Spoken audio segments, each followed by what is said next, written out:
Welcome to Mortified, the Friendship Quest, a podcast where two long-distance friends bounce media recommendations, all in hopes the other will like it. I'm Aaron. And Aaron, I think I'd be a hero.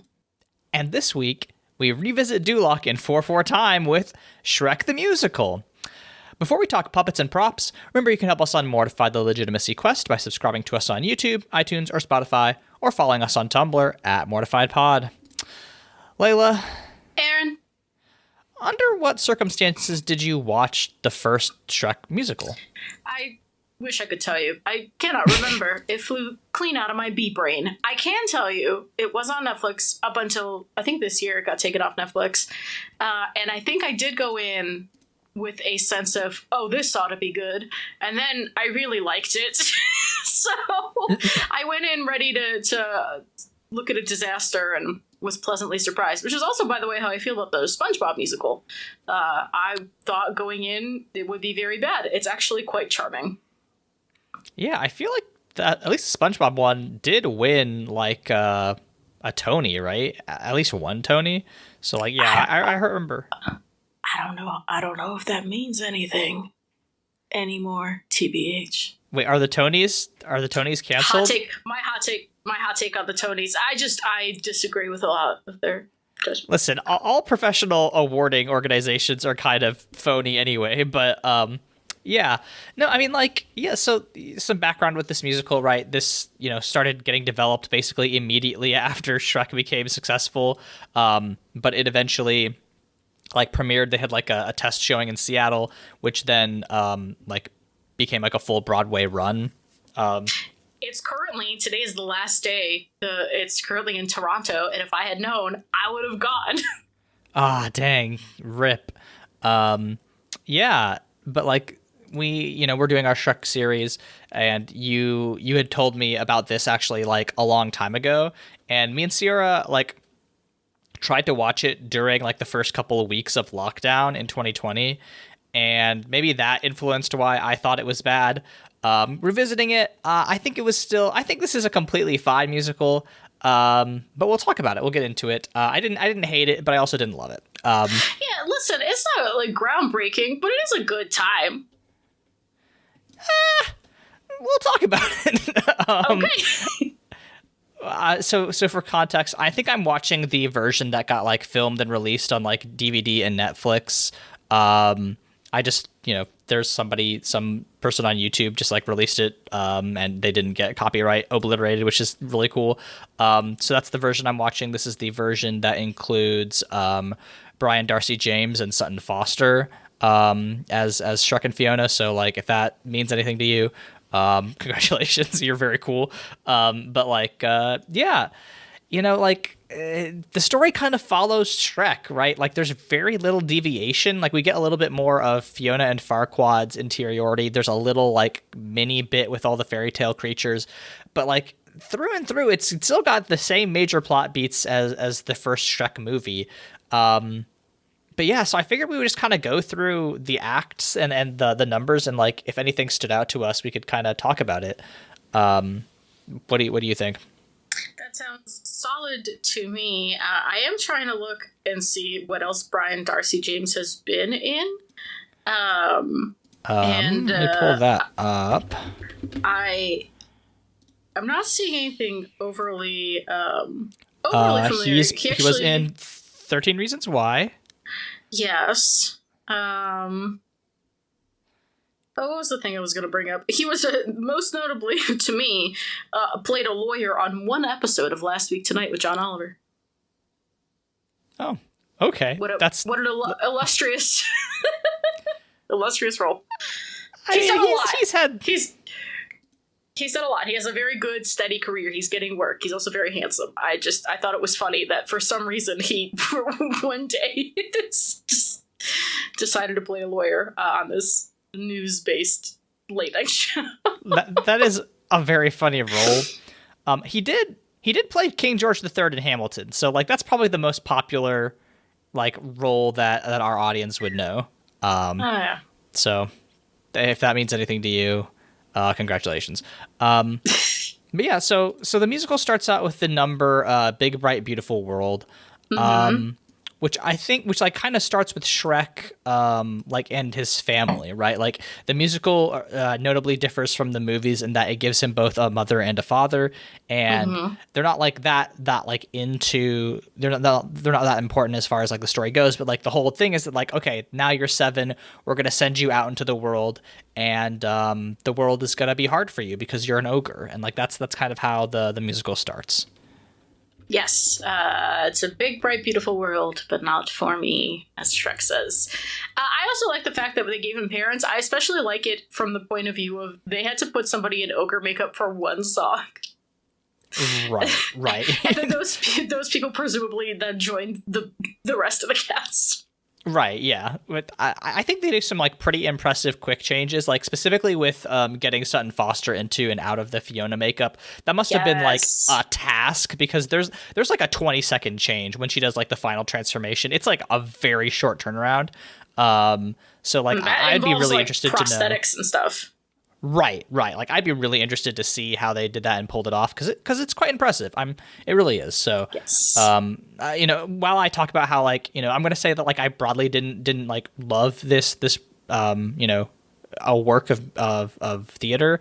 I think like the production is very good. Like this is a thing I think we say a lot about things that we don't enjoy, which is that like it was done well and it just didn't work for us. And in this case, that's how I come down on it. And you know what? That's so incredibly valid. But I am glad you actually sat through the whole thing this time. Story of My Life is the next song, and it's all the quote unquote freaks and the fairy tale creatures lamenting. I think it doesn't do anything for me, but it is fun. yeah. So this is the one. There's a bit where the like grandma wolf says the T slur here.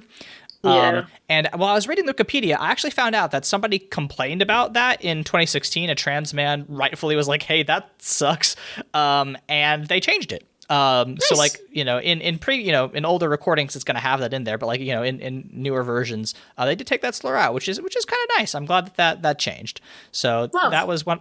Yeah. So that's pretty cool. This is a weird song. Like I truly don't know why they had this big focus on the fairy tale creatures, because like they only really show up in a couple scenes. It seems strange to give them a whole number that's just like, this is our whole deal, we want to be like this, but we're all being oppressed. 2 numbers. They get freak flag at the end. Yeah. Okay. Yeah. What's the third one besides this? No, there's just 2. Yeah, that's what I'm saying. Is there a third one? No, it's just freak flag and this one, right? Yes. So like, I don't know really why they have this much space for these characters, but I don't know. I couldn't tell you. It's almost like if I were to just like take a complete speculative stab, it's almost like they couldn't deviate too much from the story of Shrek and couldn't add enough to fill up the airspace and needed to like chuck a couple songs. Like genuinely, yeah. I unfortunately I do feel like this is a bit of a filler like piece. Like, this musical comes in at like 2 hours, and like that's just not that long for a musical. I mean, I think it's fine. I think more musicals should be shorter, but like they're so expensive to put on. Like I feel like people want to have their money's worth. So this might be too self-indulgent to talk about on the podcast, but I'm going to do it anyway because we don't have that many listeners. Our friend Marty gave me a code to their GOG library, and I've been playing Stray Gods, the role-playing musical, which I just finished Act 1 today, and I'm seeing the similarities between Shrek and that, which is like, sometimes it feels like you're singing because you have to, because that's the genre you've chosen to do the medium in, and like, it just feels like I want my songs to hit, and I don't know that a lot of these songs are hitting for me, unfortunately. There's a couple notable bangers, but that's funny that you say that, because the thing about musicals, and I think the reason they get so much kind of flack, is because a lot of the times people are like, oh, I want to write a musical, and then they write songs because they have to write a musical. But the point of songs in a musical have like 2 functions. One, gotta move the story along. If the song doesn't move the story along or give us some sort of like interiority to a character that we need, It shouldn't be there. The other thing is that the like kind of loose rule of thumb around when there needs to be a song is when a character can't speak anymore, they should sing. As in, like, they're so overwhelmed by emotion, you have to burst into song. Right. That is the heightened suspension of disbelief in, in theater that makes musicals work. And it works in, like, you think of Wicked, you think of that big, Act 1 finale, like, defying gravity. That is the tension between two friends boiling over into this great conflict, right? And into Elphaba's self-actualization. And I'm blanking on any musicals ever at all, but like The Little Mermaid, you think of any like Disney musical, right, too, they're too overwhelmed by emotion, it's time to sing. Like the mob songs are really great examples in Beauty and the Beast or Pocahontas, which is a terrible racist mistelling of Pocahontas, but as a movie is unfortunately a banger. And the Savages from Pocahontas is unfortunately, despite being racist and awful, a banger. It's one of those things where it's like the hatred is so overwhelming that this group of people must sing about it. And yeah, I agree. I think there's some songs in here that just don't do that. There are some songs that do that though, and they are bangers.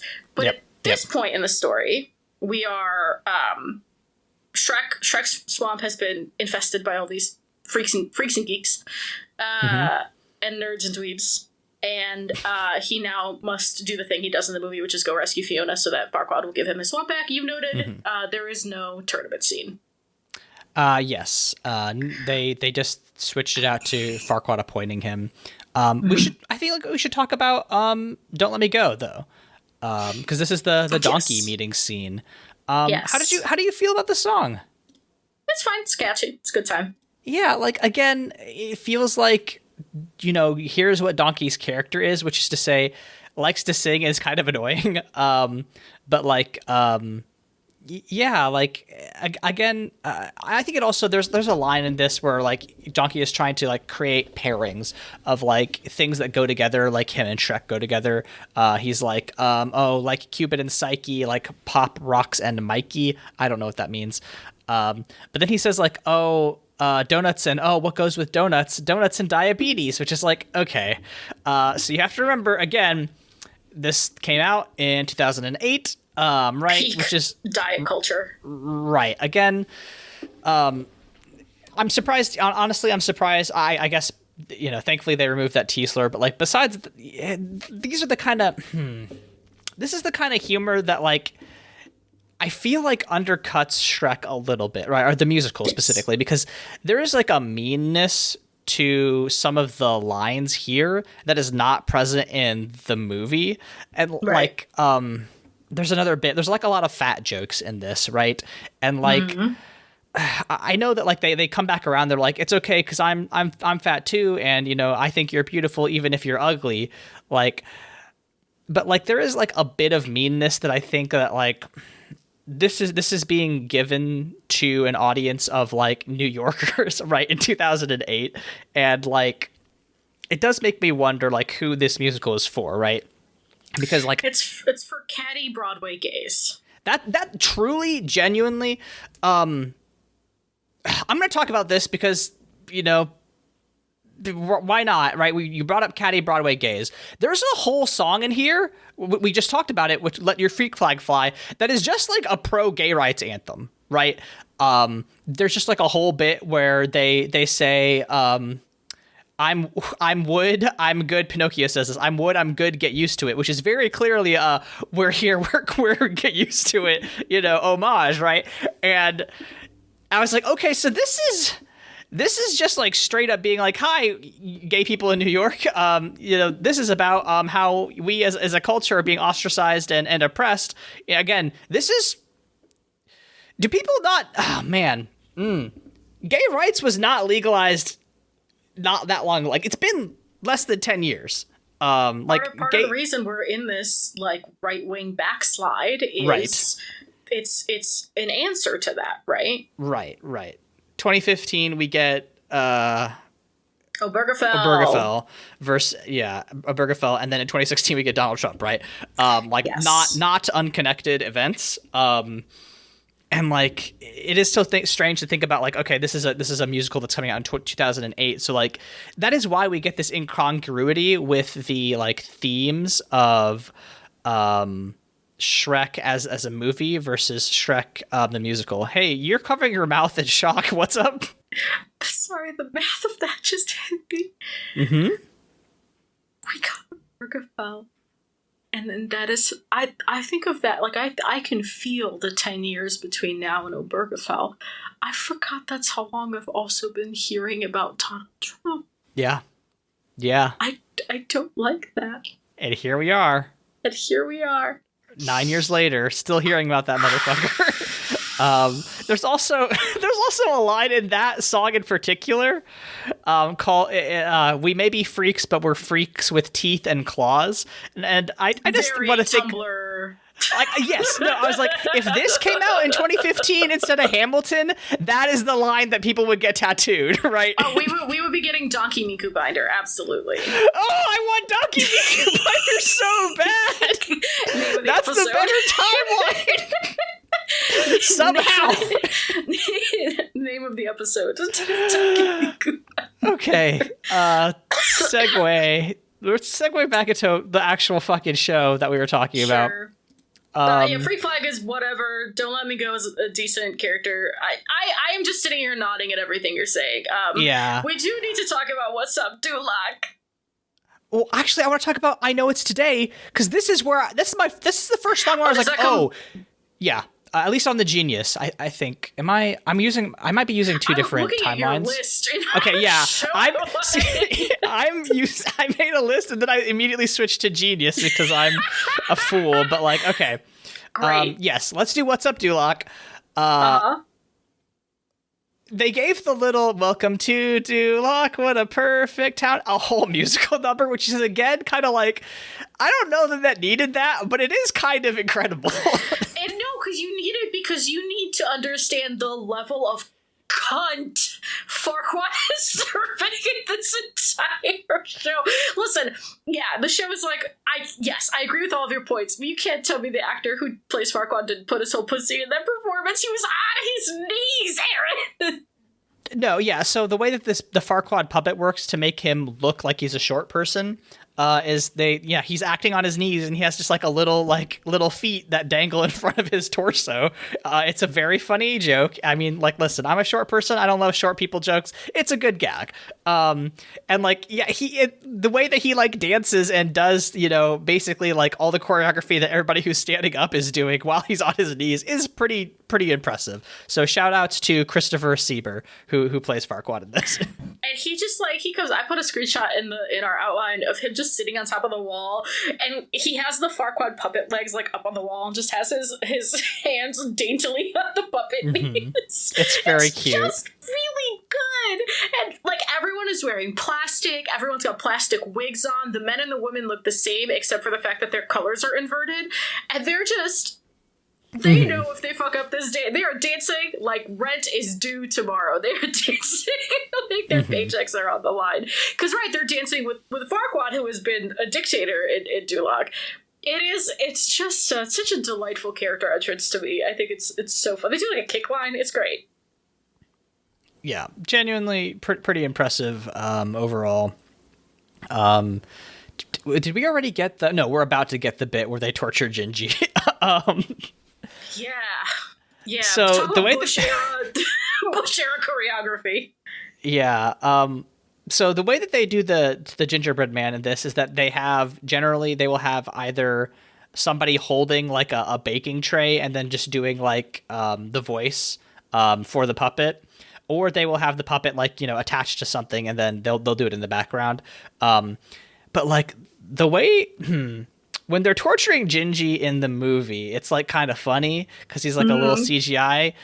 It's a little too real in this one for me, even at 360 pixels. Like, it's a little rough to watch. Because he does look a little fleshy. Right.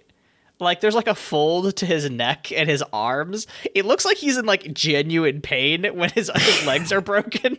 It's like deeply fucked up. Yeah, especially when followed by a scene that is basically like The Bachelor, where Farquaad is like getting presented his options for getting matched, which this is the transition into I Know It's Today, which is like he also Farquaad breaks the fourth wall because like truly he there's a portion in this musical where his guards but also the audience can yell at him if he should which bachelorette he should choose, and then he chooses Fiona.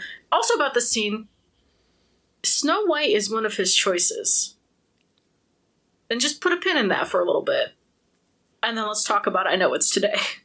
A banger. This is the first time where I was like, oh, this musical is actually doing something interesting. Yes. Like, firstly, what's her name? Sutton Foster? Sutton Foster! Yeah, Sutton Foster is a very, very impressive singer. Just generally a phenomenal performer. She crushes it throughout the role.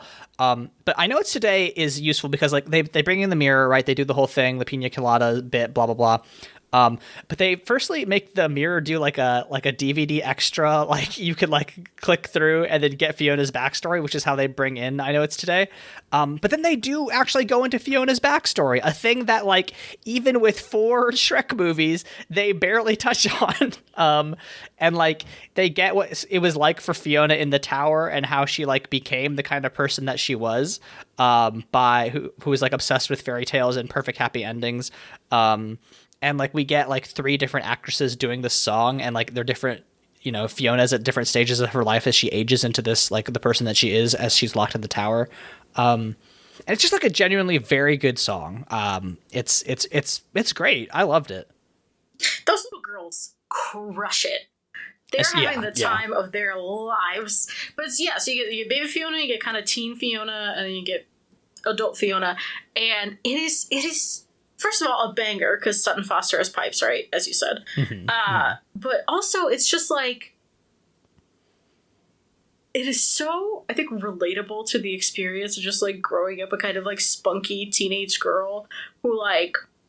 There's a very specific type of person, like, you want to be kind of, like, you want to be the buttercup, right? You want to be that Powerpuff Girl, where you still want to be seen as, like, feminine, and you have this, like, preconceived notion of how you want to live, but also, like, you're gonna crush a cockroach, you're ready to kick ass, like, you take judo or whatever. And she's so funny, and it truly does more for her character than any of the fucking Shrek movies, and it kills me inside, because you guys got Cameron Diaz. Yeah. And you wasted her. Right. But she's great in this song. I really it's such a nice transition from I Know It's Today to when Shrek does eventually come. There's shit that happens in between that we'll talk about, but like when Shrek does eventually come to get her, like this is how a dream comes true is such like a nice transition piece into that, because yes, it's very princessy and it's very like, well, this is what's gonna happen. This is what's gonna happen in the most neurotic way possible, where she's like, you are gonna be standing right here facing this way, the light is gonna come down, you're gonna hold my hand, and I have this plan because I'm crazy and I've been in here. Right. But then because Shrek forces her out of that situation and like to go back through the dungeon as he does in the movie, the way she performs the song, like you can still see that agitation in her and that like spunkiness. It's great. Her songs are amazing. I love them. I love the order they're in, the order they're put together. Like, and also this I Know It's Today reprise comes back in future song. Great, good stuff. Love it. But Donkey and Shrek are on their way to save her. Yeah, I think the travel song is broadly fun. Like it does show the like, annoying quality of Donkey just like constantly singing and never shutting the fuck up. And they do like a couple like fun things here where like, I actually wish they had done this more throughout the musical, but like, how Shrek and Shrek 2 do a lot of like movie shout outs and references. They kind of do that here where like, well, one, Puss in Boots is just in this for a second. They have a Puss in Boots cameo, which is like maybe the most self-indulgent thing you can do is put a cameo to something else in your musical's universe in your musical, and then just like never have it pay off. Like that's hilarious. Shout outs. Someone had to make that puppet for the 3 seconds it was on right. stage. Yeah, like that owns. And then like they have like a Lion King joke like at some point because they like have the the back of the set is like showing how time is passing, like the sun rising and setting. And at one point they have like the actual Lion King props, which is like, if you've ever seen like a stage performance of Broadway of Lion King, like using like the musical props, the like gazelles like are on like a basically like a wheel, so like they had the wheel like turning and having the gazelles like go up and down, and they did like a nyas and vetnya like a joke, and like, you know, it's corny, but I was like, in the context of what Shrek is trying to do, I'll allow it. You know, it's fun. It was fine. Yeah, Book of Mormon also does it. They have a yeah, but the thing about Book of Mormon is that it's a fucking dog shit musical. So if you want to hear my thoughts on Book of Mormon, you can go listen to Bible Boys, and now in hiatus podcast, but you can go to youtube.com, Bible Boys 666 to hear me and Michael and Josh talk about how much I fucking hate that musical. I worked in HIV for a bit, and that musical is not kind to people who are living with HIV, so fuck the South Park guys. They suck so... Sorry, I got legitimately angry. Sorry. Yeah, it's so rare that I see you that fired up. I care about health policy. I know I don't talk about it a lot, but I do care about health policy. I studied it for like almost a decade at this point. Anyway. It's a really rare Mortified where you are more fired up than I am. I have the energy of a wet towel today. Well, you know, as we discussed before the podcast, there's a reason for that. Yeah, sometimes life comes at you fast. Mm-hmm. You did not care for Donkey Pot Pie. I thought that song was bad. And you know what? So did the people who made this musical, because they switched it out for a different song. Did they? Yeah, so the song Forever, which changes how Dragon works. Donkey Pot Pie uses like a trio of singers to sing about Donkey and Dragon, and how she's going to make him his Donkey Pot Pie, which is just, it's bad. It's not a good song. It just straight up isn't. They changed it to like a more of a love song thing where Donkey and Dragon kind of like get some sort of, I wouldn't say interiority, right? But like, or like character building. Let's see. Dragon. I draw my shades and lock my doors. Still you come for what ain't yours. Like a hound dog on all fours. You sniff around and around and around. You're gonna stay. And like, it is a little bit more like getting to the dragon's like thoughts and feelings. Quote, you think I like this job? I'm a glorified babysitter. No one wants to rescue me. Yeah, I'm a little bitter. No princess, no great beauty. No one ever wants me. Rescue me. Come on, baby, and rescue me. Like, that's... I would love more of Dragon's interiority, more of Dragon's and Donkey's romance, specifically more sex scenes. But like, that's doing something interesting. Donkey Pot Pie is just like, oh, I'm gonna eat the donkey. No, I'm not. Never mind. I think I just like the way those ladies sing so fucking much. They're great singers. Those three women that do Dragon's voice, I think I'm so enchanted by their charisma that I buy into Donkey Pot Pie every time. Where I'm just like, I'm looking at them and they're doing such a good job. I'm like, yeah, Donkey Pie. Like, I'm in it with them. You know what I mean? Sure. Sure. It's blinded me to the actual quality of the song. That's fine. And like, there's some really fun parts in that. Like, there's a bunch of like skeleton backup dancers, which I think are great. They're really so fun. So like, it's not all bad, but like, yeah, they switched it out, right? I think Sutton is that's the actress who wrote this musical. Book is by David Lindsay Abaire, music by Janan Tesori. Yeah, I think the people who produced the musical, Janine Tesori, sorry, didn't enjoy this either, so that's why they switched it up. But yeah, you know, from the dragon puppet itself is very impressive. It's like a huge fucking towering thing. If you've ever seen Wicked, it's similar. There's like a big dragon puppet in Wicked that gets deployed a little bit. I think I would say this is even bigger than that. It's fun. I'm a sucker for a big puppet. Anytime you put a big puppet in a musical, I'm like gonna be there for it.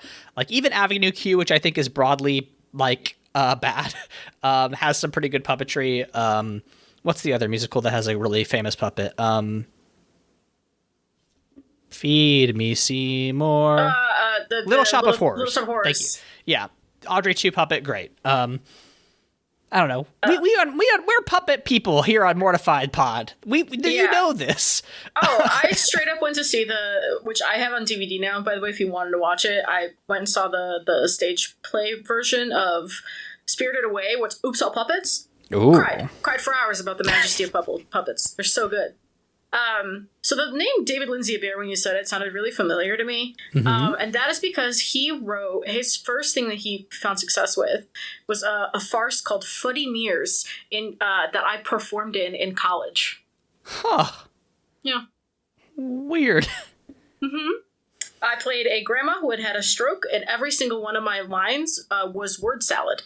And not only was the like lettering wrong, it was like words mixed up together, but also sometimes the word order gets mixed up. So I was deciphering what this woman was saying up until literally the last read before the performance. Got you. Now I'm on Lindsay Abaire's Wikipedia, and I noticed something. His other screenplays include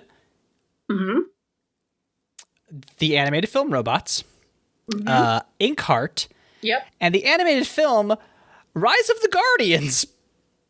Oh, wait, shit, I missed that one. So, yeah, this is not the first time Mr. Lindsay Abaire's work has showed up on this podcast, apparently. Wild. Anyway. That is so fucking funny. Wow, yeah, Yeah, wow, all right. Well, Mr. Abaire, your works have a consistent problem, which is that sometimes you forget what your priorities are, and you wander. Stop wandering. Your works are good. Message discipline. Anyway. Message discipline. We at Mortified Pod strongly endorse message discipline. Me and Aaron are in a group chat that I threw him in because I was tired of telling the same four people the same four stories. And basically, we got into making jokes about politics, and we realized we are both, unfortunately, the only ones that are extremely online. Mm-hmm. It's terrible. So this is where they finally get to Fiona. This is how a dream comes true, which I love. And then they get out of the tower. It's a very fun scene. You get to use the puppets and the skeleton dancers, and it's a lot of like fun. How do you get these people out through this what is supposed to be this very big dramatic environment on the cheap? And the answer is have them run in figure eights. It's just a bunch. It works. Sure. I like it. And then they get out. Yeah. And Act one. And not then Act one of not Act one of the 2-act musical structure. Act one of the movie. Right. But like pretty close to Act 1 of the musical too, because then it kind of ends with Who I'd Be, right? Where Fiona like reveals Banger. Shrek. Yeah, that it's genuinely Banger. A very good. You could tell. I was like, oh, I could tell this is the end of Act 1 song because it's very good. And like this is where Fiona realizes that Shrek is an ogre. You know, he takes the helmet off, and you know. They do a pretty good bit of character building here because they have Shrek express like, you know, like you were saying earlier, right? This is a moment where it makes sense to break into song because he's like, oh, you know, what did you think your life was going to be like? Well, you know, he thought like, well, maybe I would be a hero, right? And like kind of gives up like, you know, what his dreams would be. And I noted that like at the beginning of this, in my notes, not in the podcast, but like, A Big Bright Beautiful World, the very end of it where Shrek is grown up and talking about how he like doesn't want anybody to be in his swamp, how he just wants to be alone, right, is what we would call, it's not an I want song, it's an I don't want song. It's like, hey, I don't want anything. It's still an I want song, but like it's in reverse, right? It's saying like, hey, I want to be left alone, right? That's my whole deal. And here it's like, okay, here's actually what Shrek's, you know, I want song is, right? If we're going to, you know, we're peeling back the layers of the character and being like, okay, he actually has, you know, like dreams and hopes and ambitions. And I think this actually gets like built upon in a pretty good way in Act 2. I think Act 2 is broadly, even if the songs, there's a couple pretty good songs in Act 2, but I think like the narrative in Act 2 is actually better than the narrative in Act 1 because it builds on those things. Funny how narratives work like that. Funny when you build on things. Yeah, this is my favorite song from this musical. This is one of the ones I've saved. I have this saved, and I have I Know It's Today saved on my Spotify, and they just come on shuffle, jump scaring me every once in a while. Huabi rules supremely, and I think part of it is definitely Brian Darcy James's performance of the song, because you could get a pretty flat singer who just like wouldn't do it justice, because it is such a build. It is that build from the beginning. There's like a chord, and he goes like almost like he's like doubting his own, or like he hasn't thought about it. You know what I mean? Like he kind of makes it sound like it's coming off the top of the dome. Where he's like, well, I guess I'd be, or I think is the Viking the first thing. I guess I'd be a hero with sword and armor clashing, looking semi-dashing. Yeah. Or else I'd be a Viking and live a life of daring. But yeah, it does kind of go back and forth. I could be a poet, talking about how he would like write verse. I'd share my heart, confess the things I yearn, and do it all while rhyming. But we all learn. An ogre always hides, an ogre's fate is known, an ogre always stays in the dark and all alone, right? Which becomes then Fiona's. Right. It kind of fucks. Fiona has her whole reveal with Donkey, or she has her whole thing where she does that. An ogre always hides reprise, and that's her theme throughout the song, and then it comes up like I think one or two more times. So this reveal is really good. I love that.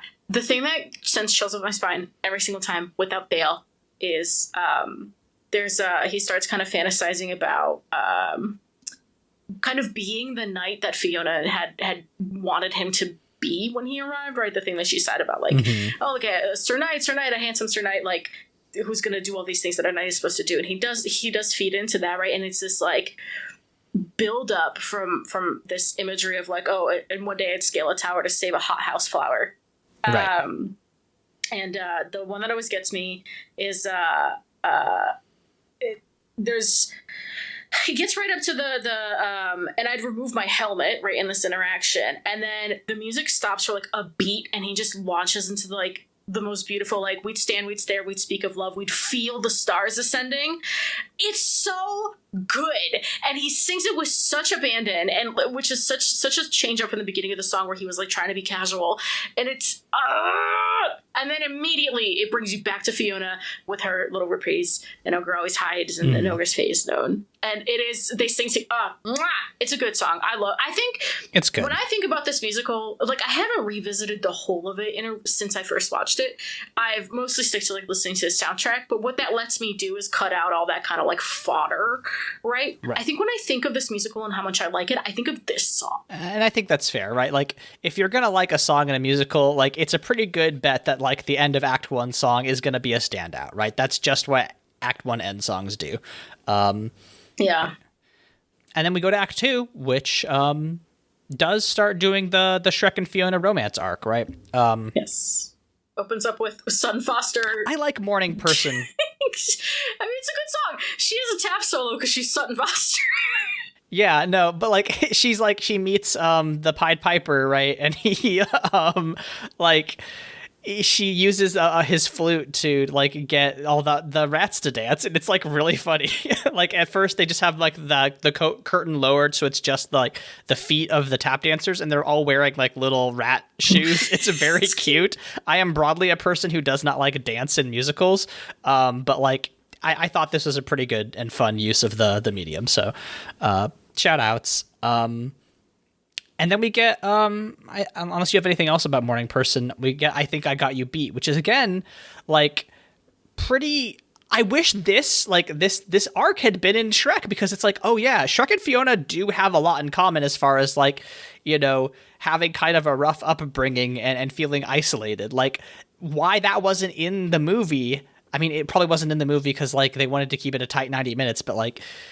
I think that's like a thing that they absolutely should have done, and they just never get to in the rest of the Shrek movies. It's wild that they don't do that. I know. I love the Oppression Olympics song. It's really, really good. For the exact reasons that you listed, but also it's like, not only do they have a lot in common in the way that they were brought up, they have a lot in common in the way they've reacted to it. Where, like, both of them Shrek is, a grouch where he's like, oh, nobody talk to me. This is my swamp, my swamp, my swamp. Despite all that, they are still pretty, like, they deal with it with a great deal of humor, and they deal with it like one day at a time, right? And Fiona's kind of reacted and being this she had a lot of time to fantasize, right, about what she wanted Right. her things to be. She has a certain set of like really rigid expectations. But again, in Who I'd Be, you get Shrek also spends a lot of his time like dreaming and fantasizing, and neither Right. of them meet the moment or meet their circumstances with despair. It's good character building. I think they do this work. This song does a lot of work.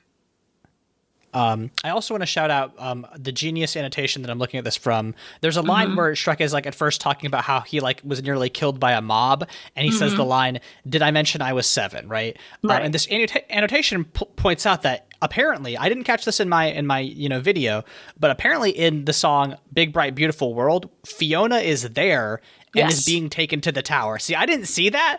That's pretty good. So like that's like right showing how they've had like explicitly had like a similar response to like being kids being like, having rough upbringings. That's great, man. Musicals, sometimes they're good. Sometimes is the issue. They are occasionally good. The problem with most media is that occasionally it's good, and you have to wade through so much bad media to get to the good stuff. Don't we? I have a Naruto tattoo, so ask me about it. I have a Hamilton tattoo. All right, that needs to get covered up. Yeah. Well, Audience, don't judge me. I was listen. mentally ill. There's still time. It's still time to get that freak flag quote. I was mentally ill in a minor. You can't. You literally can't be mad at it.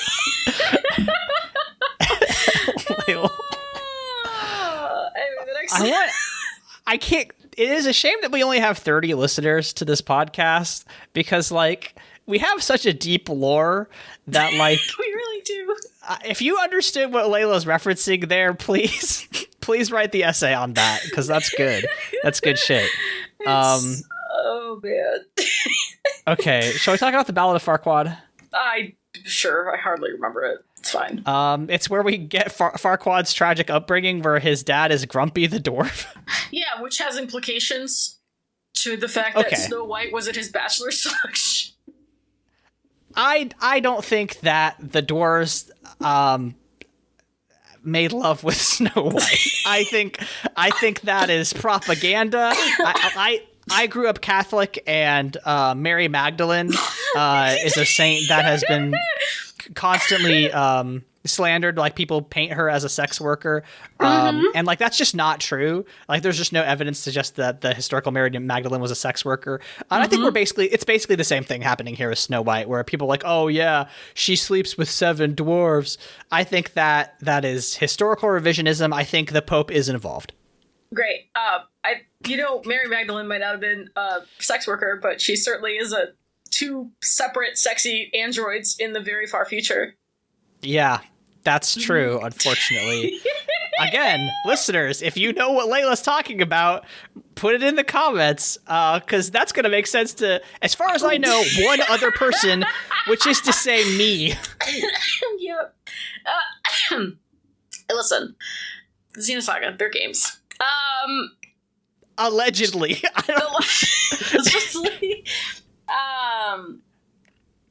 Yeah, so the beginning to make a move, a fine song. It's Donkey being wingman and encouraging Shrek to make a move. Yeah, it's very much Kiss the Girl from the fish one. Yeah. You could, our brains are so fried. Yeah, I don't know. It's fine. It's a love song. I feel like a lot of like straight love songs don't do it for me in musicals. So it's not surprising that one doesn't work for me.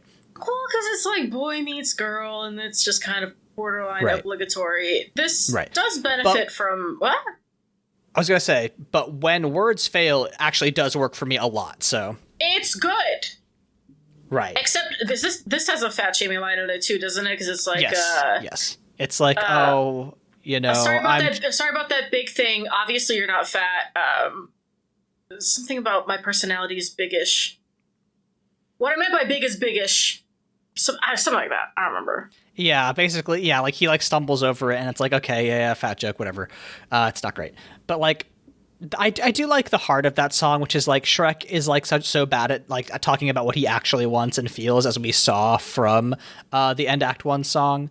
That like when he's finally getting around to it, he's like, okay, when words fail, which again builds to the point you were making earlier, which is that's the point of having music in musicals is to get to that emotion. And it's genuinely a very good song. I loved it. I love When Words Fail because he talks about it's literally when words fail, she'll know what I mean. Right. And it's beautiful. Brian Darcy James could really sing the shit out of a ballad. He really could. So yeah, it's a good song. I agree.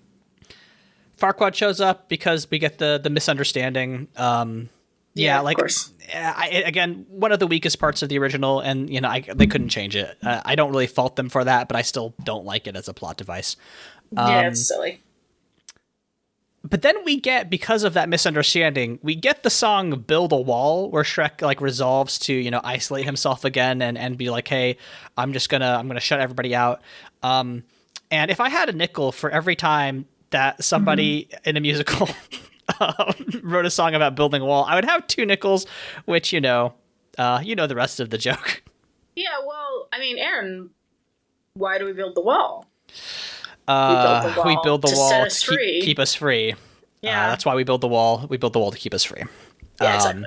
Hadestown, a much better musical, unfortunately. Hadestown, off-Broadway. I don't know what the fuck happened with the off-Broadway production. Some went silly. Anyway, not what we're talking about.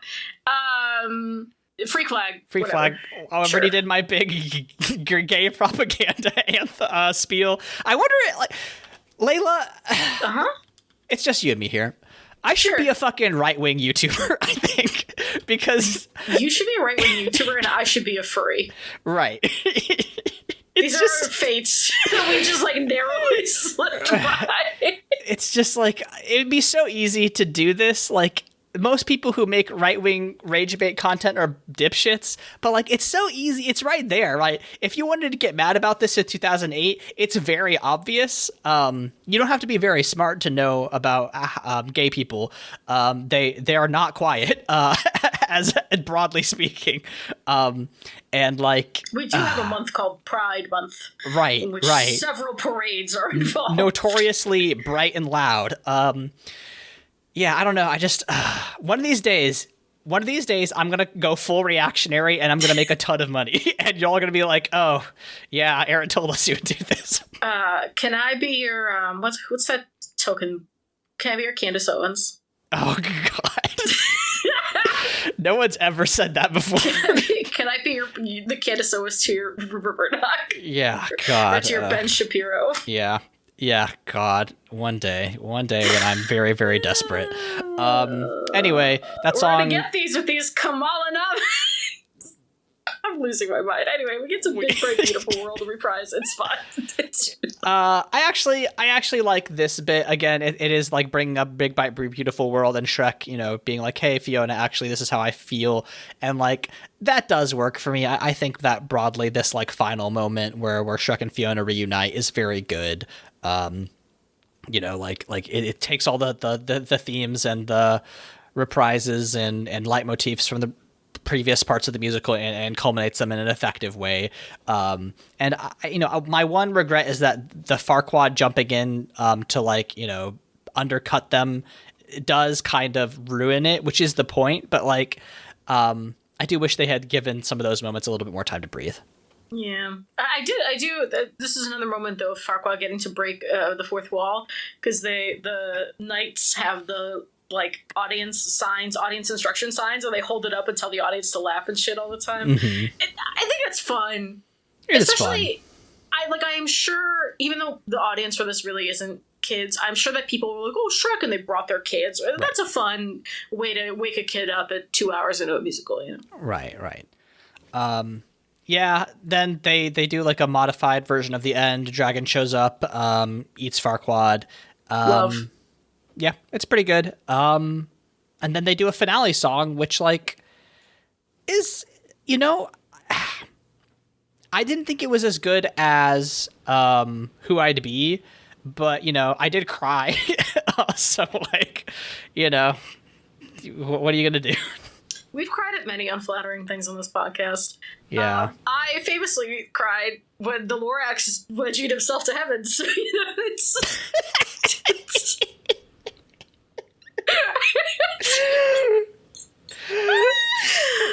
We've been doing this podcast for so long. We can just say things like that. They got the license. We love to see it. It's really good.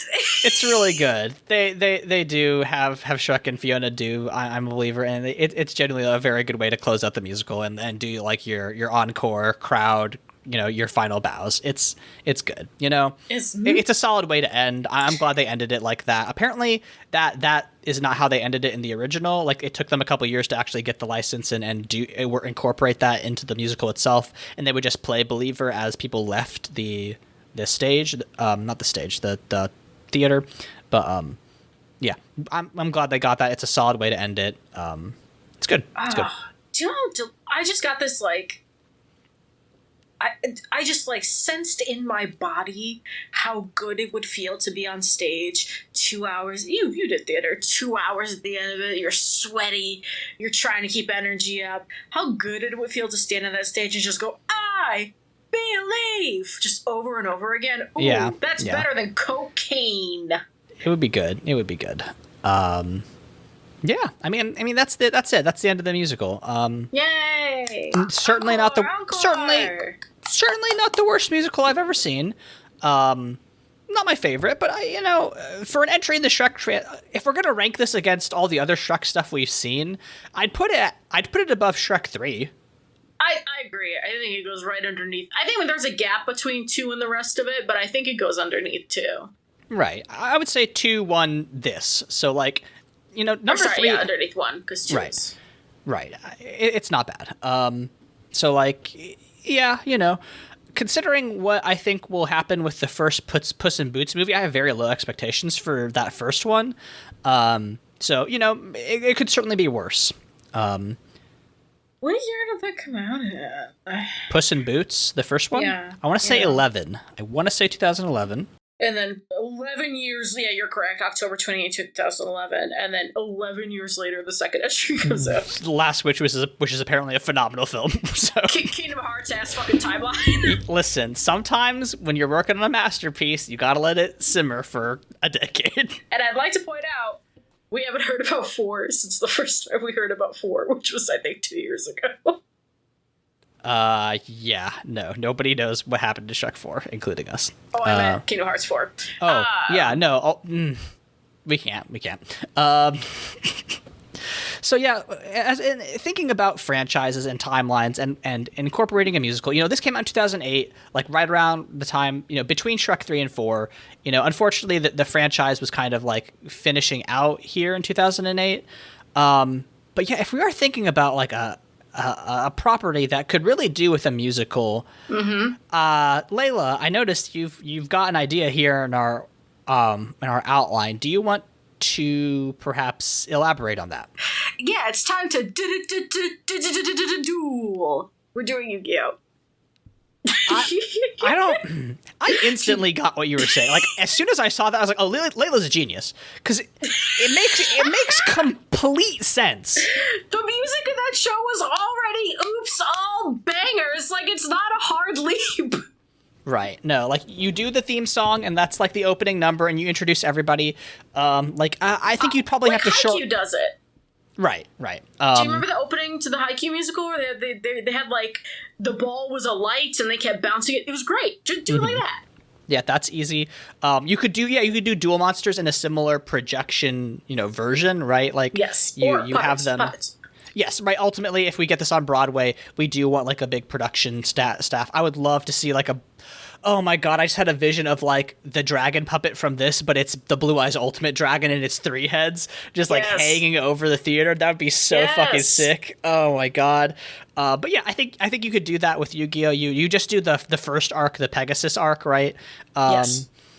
And then like every duel gets a number. I mean, like that's kind of like we were just talking about how you don't necessarily need to do that, but like it would be kind of fun. That's how you fill it out. It's like I want to see the Rex Raptor number where he just talks about how much he likes dinosaurs.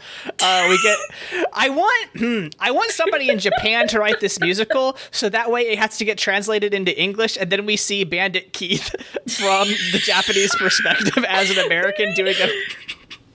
I should have Bandit Keith for Halloween. Bandit Keith for Halloween would be great. That would be that's a sick costume. That's a good costume. I love Bandit Keith. He's fucking. I also love Joey. They're Joey, just such good characters. I wish we lived closer together so we could go to a Halloween party and you could be Bandit Keith and I could dress up as the Barrel Dragon. I would just get 3 big long pieces of pipe and wander around the party like that. Yeah. We gotta go to like a Halloween event. You know what I mean? We gotta. Right. I'm sure shit pops up near you at some point. Well, yeah, we'll figure it out. Or when after I move, come down and visit me for Otakon. Yeah, God. We'll be Keith in the Barrel Dragon. That's fucking hilarious. We're very funny and cool. It's really good. Oh God! Yeah, that's my musical pitch to you. Is we do Yu-Gi-Oh! And can you imagine how great Yugi's "I Want" song can be if it's also Yami's "I Want" song? Right. Yes. Dueling "I Want" songs. Come on. Oh, and then like of course like we get a Seto Yugi duel. Like, I just want Seto Kaiba to be in musical. Is that so wrong? That man is like tailor made to be a Javert like. Like, come on. I cannot tell you how many times when I was little and the show was on air, I watched the episode where he like comes down from his helicopter or whatever, that like that one fucking song that has been halfway in my head for 20 years starts playing. It's like, so it was time to take my dues. That shit. I think that really taught me about melodrama. I think that scene did something to me. I don't know what it is. I love Kaiba. I love Pegasus. I want to see Exodia just like be so massive that it's impossible to capture the scale of it on the There's so many cool things you could do with turntables. Come on. Yeah. No, I would love to do like some sort of like round where you have like a huge like it's not even like all of Exodia. It's just like his hand or like the chains or something. Just like something that like gives you the scale of a monster that's so big it's like dwarfing the theater. This would be so good. Again, we need just $100 million. It's not that much money. It's a musical. It's not even what was fucking ALW's budget for the one that almost killed people. The Starlight Express. Yes.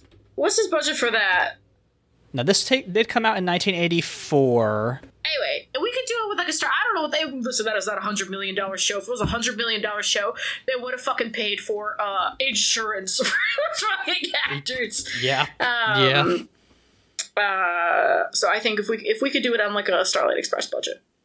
Yeah, no, that would be sick. God, this is such a good idea. So anyway, Spider-Man Turn Off the Dark was $75 million. I think we could do it in 70. Yeah, easily. We're not going to be hanging people from wires, right? Well, maybe like puppets and props, but we're not going to have people swinging through the air. We can make this work. Yeah, I mean, like, do you have any other final thoughts on Shrek the Musical? I think it's fun. If people like musicals, they should watch it, I think. Or at least listen to Who I'd Be, because it's a banger. Yeah. Absolutely. Leyla, when we are not pitching the best musical adaptations of all time, where can we be found on the internet? You can find me at LEYLSES on Blue Sky and Tumblr. You can read my essay about my dead dad, I guess. That's kind of the last thing I've posted.